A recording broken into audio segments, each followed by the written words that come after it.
Yo, what's up, everybody? It's your boy Ryan Croker in Ryan Croker's kitchen. You know what I'm saying? Today we gonna be cooking the perfect steak. You know what I'm saying?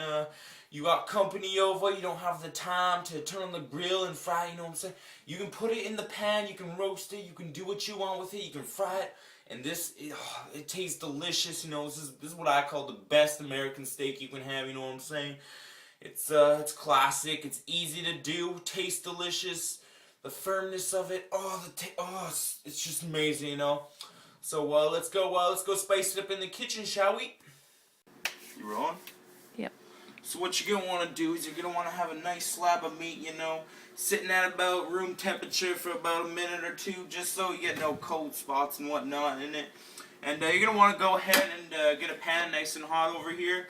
That way it gets real nice and seared up, you know what I mean? So, yeah, we going to get cooking pretty soon here. We just got to wait for the pan to heat up, and yeah, we're good to go, you know what I mean?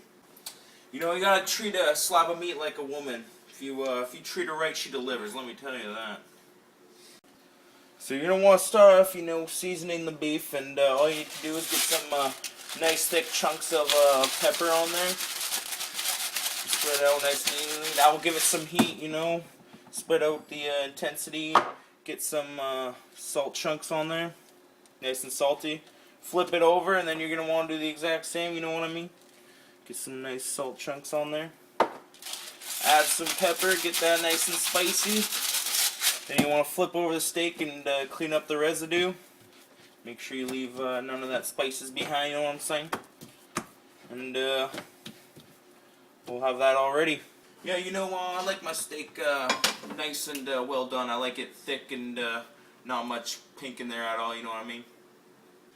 Now, once your pan is nice and hot, get a close-up on that pan. You go ahead and add your olive oil first, you know what I'm saying? Get it nice, get quite a bit of olive oil on there. Shake it up, and you're gonna wait until it starts steaming a bit, and then you're gonna huck your steak on there, and you'll get a perfect sear on it. Now that you got the oil smoking up a little bit, you're going to want to go ahead and lay your steak in there, you know, and you're going to want to lay it away from you. And that's the sound you want to hear, you know. You want to get it nice and hot, and you want to hear it searing like that. And, you know, a lot of people say you got to flip the steak a lot to get it all cooked, but, you know, you really only need it 1 or 2 times, you know what I mean, because once you get it good on one side, you just need to flip it and then cook it on the other side, and, yeah, all you need to do is start off with some olive oil, throw it on there for a couple minutes, however well done you like, and we'll flip to the other side.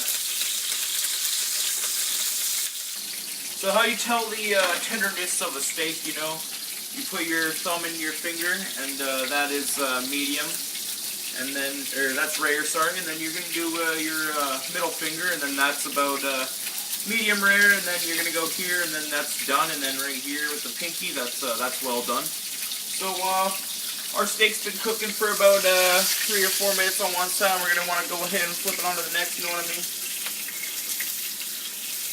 If I can get her out. Look at that color, beautiful. Exactly what you want. You know, my grandma, whenever she sees whipping cream on sale, you know what I mean? She likes to buy it in bulk and make some butter, and that's some good butter, you know what I'm saying? It's real good butter. So once you get the other side pretty well on there for a minute or two, you're going to want to go ahead and add quite a bit of butter, you know, don't be shy. We like it nice and fatty, and the butter's going to cool down the oil a bit and add a nice fattiness to it. And,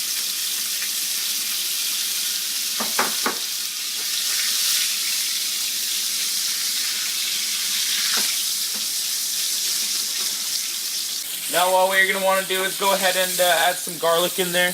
Garlic's going to add some spice, add some flavor. You don't You don't need to chop it up too finely. I mean, it soaks in with the oil and with the butter, and you know, it should be tasting real good, real fine. You know what I'm saying? So once you got a couple chunks in there, you know, just tuck it in there and let it get in the oil there and break it up a little bit. It smells incredible. Now this is it's getting more cooked, and it's looking real good. You can take some of the garlic and then you can just rub it on top. You know, don't be afraid. Add some flavor to it. And once it's about cooked to your preferability, you're gonna want to tilt the pan on its side, as you see. And you're gonna, that fat right there, you're gonna want to sear that fat. You know what I mean? Get it nice and crispy, nice and juicy. If I can get this here, there you go. You want to tilt it on its side, and right there, you know. This sirloin, look at me for a second, you know what I'm saying? This sirloin is a perfect steak to cook up because it's got a lot of fat, you know, once you get that fat nice and crispy. It up a little bit, you know. Now, the way to a woman's heart, let me tell you this. You add some fresh sage. You know what I mean? This is some good stuff. You're just going to want to lightly put it on there, you know what I'm saying? Not too much, but just enough to get some flavor. And it's thyme. Huh? Thyme, not sage. Fresh thyme. Thyme, sage, you know, it's all the same. You know what I mean? Some good stuff, you know. And what you're gonna want to do is you can take that steak right off of there. Get that thyme out of there. Like I said, thyme's the way to a woman's heart, so you gotta use thyme. Just lay your steak on your plate, and you know you can serve this with a lot of different kinds of potatoes, you know what I mean? Deep fried, orange potatoes, fries, you know, you can get curly fries, you can do baked potato, mashed potato, you know, you can do it with all kinds of potatoes, and you know what tastes real good if you take some of this oil, some of this butter, and take some of the garlic, and you just spread it all over your meat there. Camera lady, can you see this? Look at that buttery and fatty goodness, you know what I'm saying? And come in closer, get a close of this, you know what I'm saying? Check this out, watch me cut this fresh tenderloin steak. I gotta get closer, you're so far away.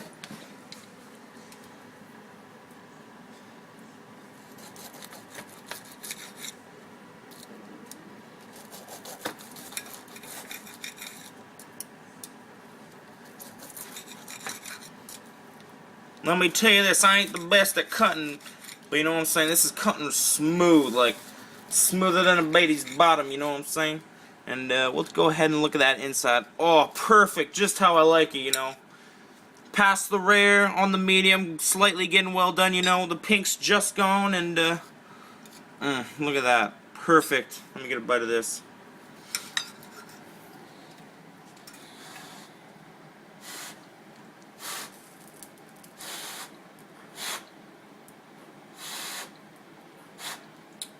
Pretty hot, you know what I mean?